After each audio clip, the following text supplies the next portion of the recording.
your emotions, your problems, things that have happened to you. Do people like me? Am I getting enough attention? That's a deadly, deadly attitude to have in business or in any venture in life. You have to understand the psychology of people.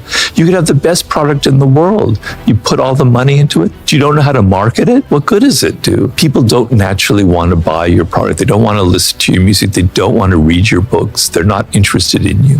How do you seduce them into doing that? Is the name of the game.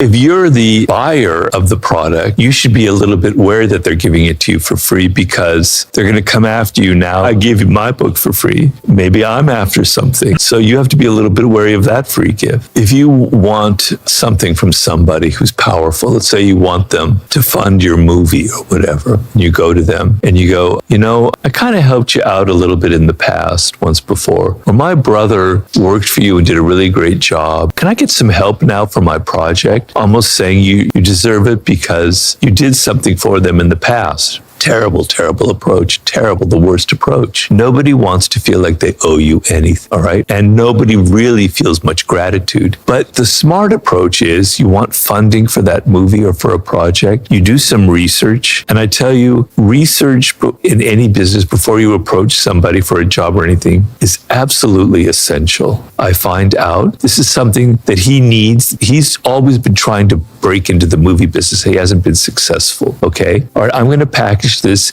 as a way where I'm going to give you credit as a producer on this picture. I'm going to let you have this perk or that perk, or you'll get to meet Sydney Sweeney or whoever it is, right? Whatever their self-interest is, whatever they need, whatever they don't have. If you think of what they need, what their interests are, what they lack, then you've got a good proposal. I'll tell you, when you're in a position of weakness, you're starting out and you're approaching powerful people, okay? What is the self-interest that kind of ties most powerful people together? They don't have enough time. They are too busy. We all know that. You know that. I know what that's like. Too many things going on. Too many people asking for favors. Too many projects. Too many things going on. Never have enough time.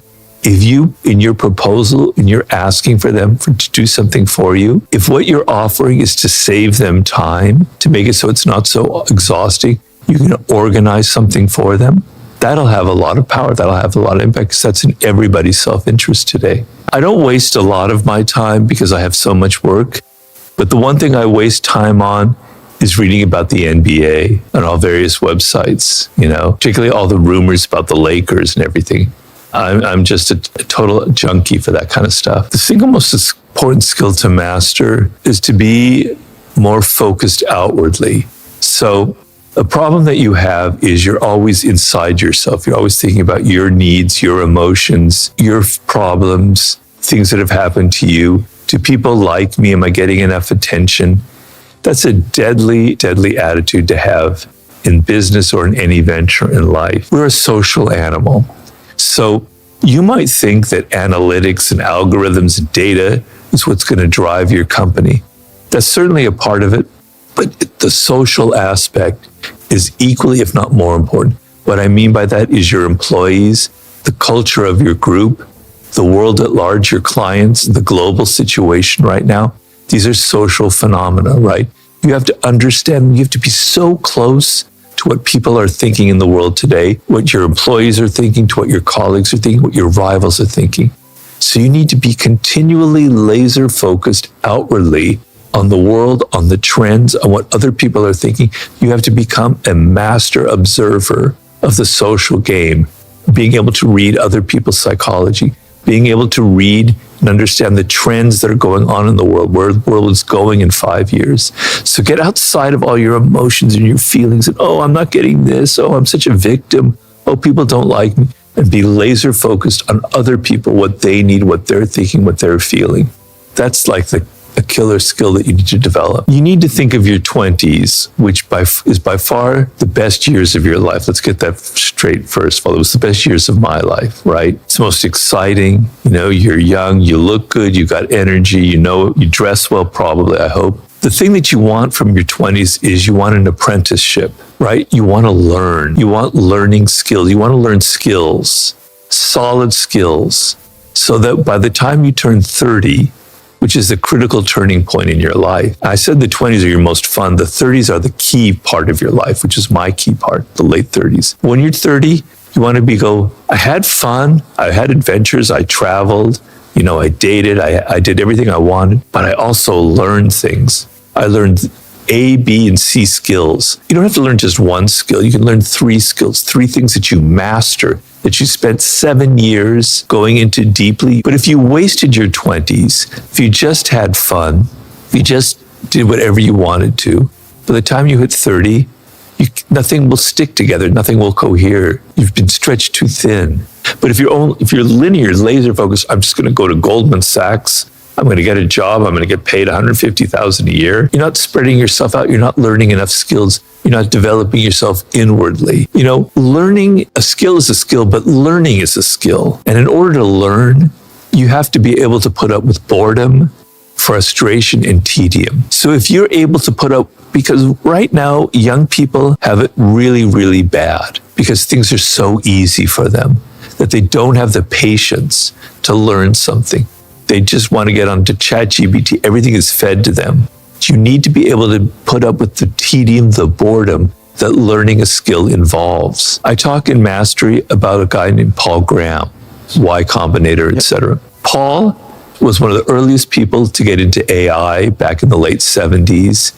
He was a coder. He was really into computing and hacking. He went to MIT, I believe, and studied computer programming, got his master's, his PhD, whatever. But then he got bored with it. He got tired of it. It just became monotonous to him.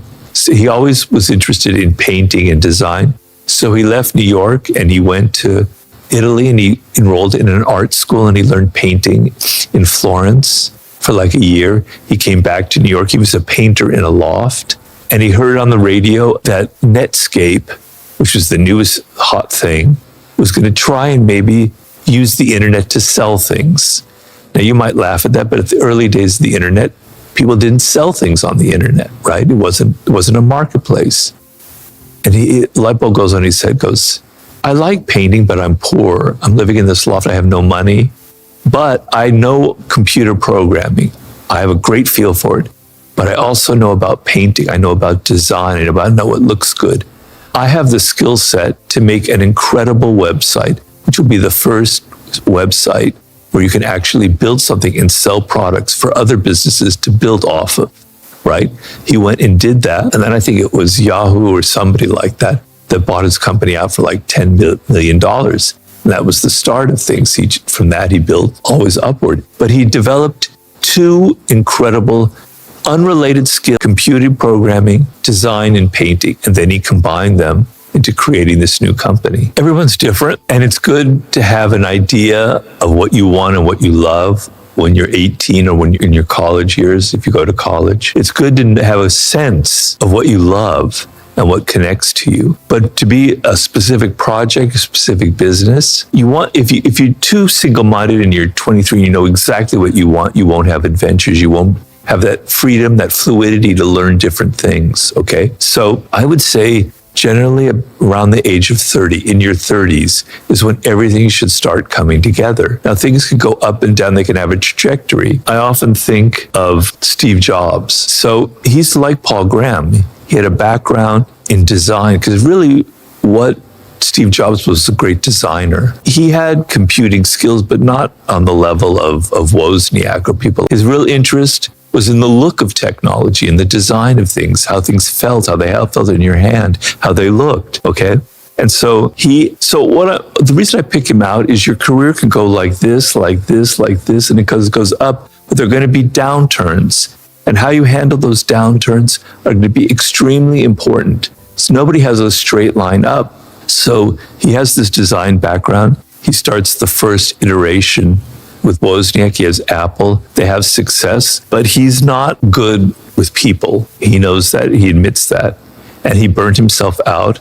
And the company was brought in other people, and he was eventually fired, right? So he's going like this, and now his career is going like that. But he didn't sink down, right? He kept at it. He started another company called Next, which was actually a very interesting company if you look at the computers he was making. But it failed. It was a failure. So it's like this, it's going down, it's going a little bit up, now it's going down again. And then he's brought back to Apple because Apple isn't doing so well back in, I believe, the late 90s. He learned all of these lessons in the meantime. He's in his 30s then, late 30s, okay. He's learned all these lessons. He's learned that he can't be an asshole anymore like he was early on. He learned what failed at Apple, why Next failed. He was set up for a brilliant comeback, okay? So I guess the point I'm saying is your career is never going to be straight up. If it's straight up, you're in trouble.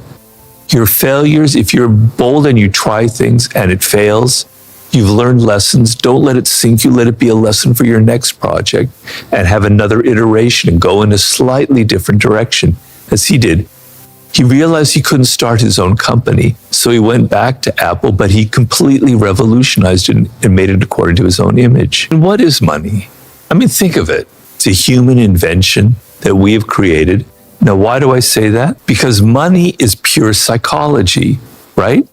I talked about Elon Musk and how he turned, like alchemy, he turned a company that was nothing into powerful. He attracted all this money because of attention, because he understood the attention game. He understood the psychology, the psychological element that translated into money.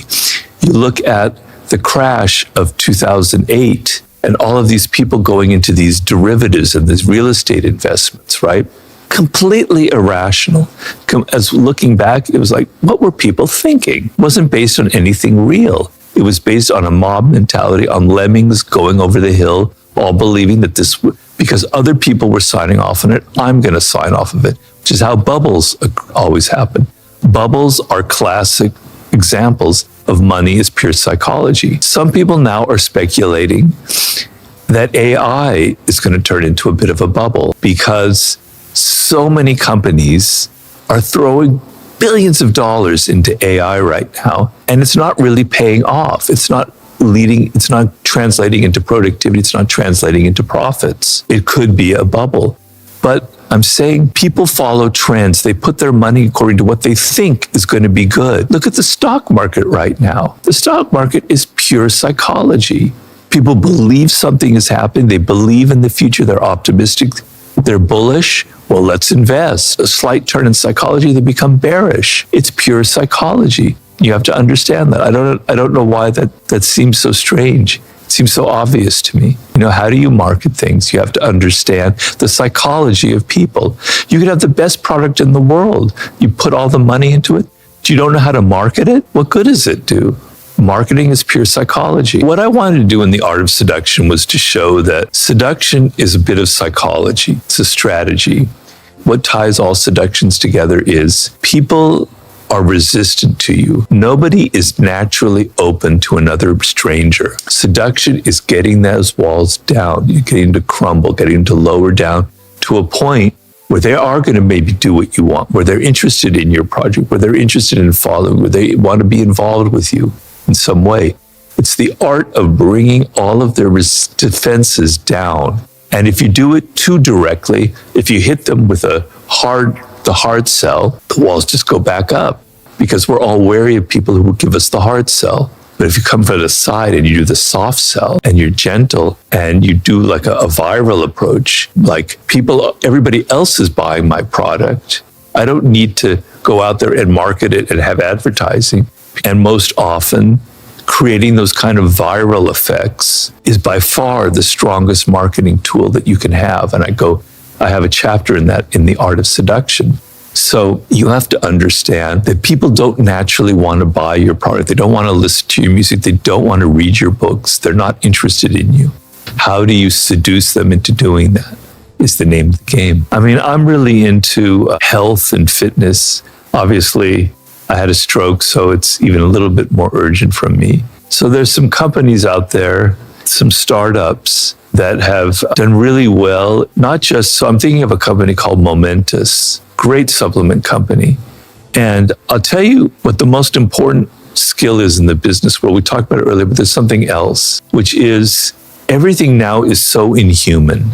You can never talk to anybody over the phone or wherever, say you're dissatisfied with their product or something went wrong, right? They put you through this maze like a rat. so that you hang up, so that you never get to have to talk to a human being. Everything has to be online. There's no feedback. There's no relationship between the client and the product, people selling the product. And we all feel so frustrated with it. Everybody's dealt with that. Everybody hates it. Sometimes you just want to talk to somebody, you want to hear them. Companies that give you feedback, that are open to interacting with you, yeah, it costs money. Yeah, instead of farming it out to some people in Pakistan or on a phone bank answering you, it's actually somebody in Texas on a phone you can understand, who's telling you, how they can write it. Momentous is that kind of company.